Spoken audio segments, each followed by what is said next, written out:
I never thought I'd be sharing a roof with my parents again. 4 years ago, we were all looking up at three different skies. Me in college, Dad trying to get a divorce, Mom trying to bring us all home as if home was something we could still agree on.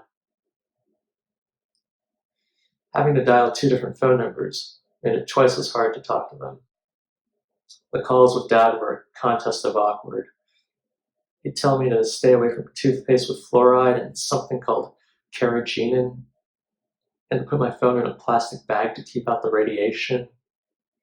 And when I said, "Don't you think you're worrying too much?" he'd reply, "No, I'm not."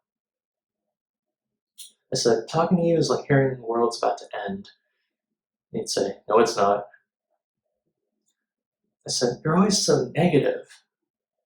And he'd say, "No, that's not true." We're two American-born Chinese born 43 years too far apart to laugh at the same jokes. On the phone with Mom, I'd be overfed, hours of spiraling Cantonese, the two of us trying to talk to each other, but mostly just talking at each other. When she asked me what I was learning in class, I'd tell her about Margaret Atwood and visions of space and how to keep nuclear waste buried for 10,000 years. And she'd say, "You've got to start getting serious about your future." And when she said, "Your dad's not answering the phone, I need you to talk to him for me," it was easier for me to just lie to her. "Sorry, Mom, I'm busy." Time and space are distances we've learned to cross, but when it's language that keeps us apart, when Dad's Cantonese is rough at best, Mom's English like a curse in her throat, my tongue forked with metaphor in both languages, sure, we can talk, but can we understand? I can't do anything in my own house. I can't even ask a simple question.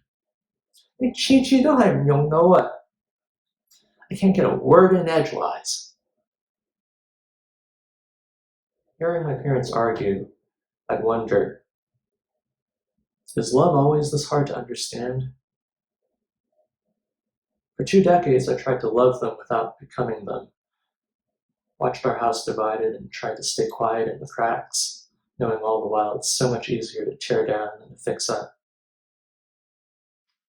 So when Dad told me he was leaving, I thought he had finally given up. And when Mom started crying, I thought it was up to me to build our house back into a home. I had 2 good hands and no idea how to use them, but I knew how to use my words, and I asked them to use theirs.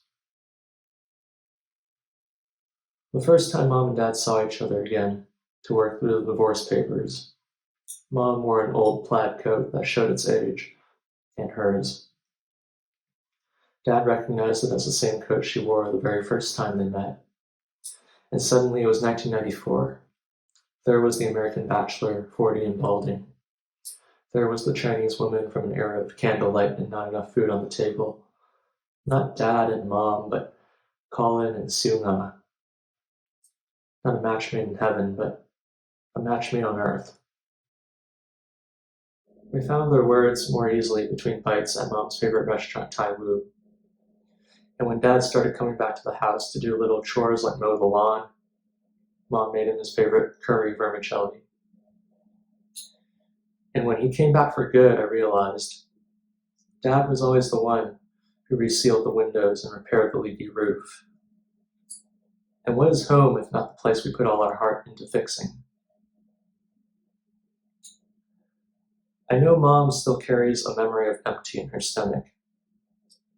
And these days, when the 3 of us are together at the table, when Mom makes sure that Dad and I have full plates before she starts eating, I realize, what is food if not a language we all know how to speak?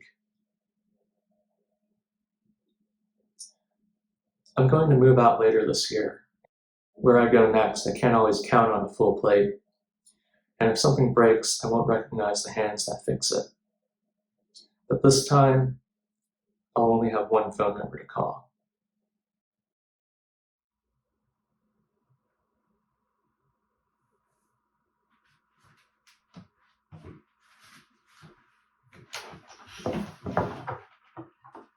Hi, Helen from Wear Yellow Proudly here. If you enjoyed this video and would like to support future WYP content as well as Asian art and artists, follow us on YouTube, Facebook, and Instagram. And please consider donating to our Red Envelope fundraiser. Thank you for your gift in advance, and happy Year of the Ox!